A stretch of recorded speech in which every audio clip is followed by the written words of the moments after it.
with this is because sometimes feminists say stupid things.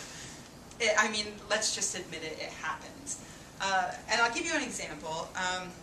Recently, last year in the States, there was a government panel, an independent panel, that was to look at breast cancer screenings and determine what would be best for women overall. They had previously recommended that women start screening regularly for breast cancer when they were 40.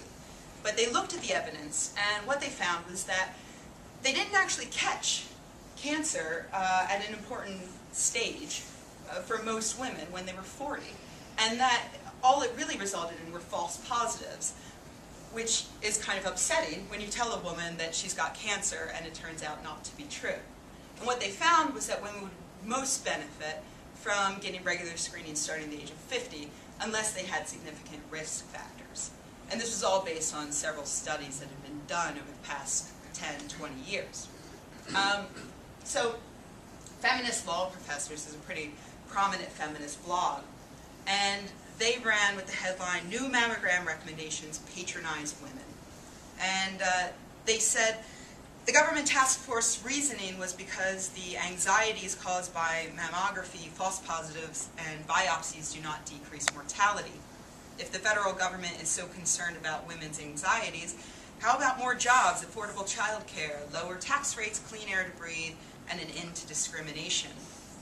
Which, okay, I mean, this panel of doctors will surely finish up with this, go about ending discrimination, and, you know, maybe the RSPCA will get on that whole herpes problem, you know.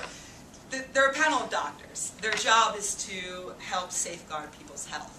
And that's what they were doing. They weren't trying to patronize women. They were just giving their recommendations.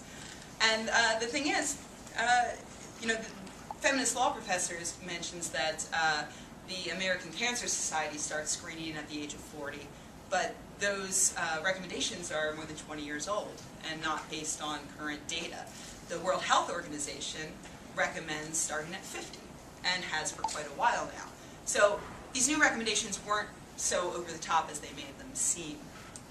So that was, I think, a good example of a feminist blog that a lot of people saw and said, oh, you know, crazy feminists just lashing out at the male big pharma, you know. The good news, though, is that in the comments, a number of feminists who were also skeptics spoke up and said, well, actually, you know, here's what these recommendations actually mean. And any woman who happened to come across this post, instead of necessarily just being against the recommendations, they might read the comments and be informed and understand that, you know, actually it's okay to trust this panel, to trust these recommendations. So the thing is, I want to talk about the fact that just because feminists occasionally say something stupid, it doesn't mean that doesn't mean you can't be skeptical.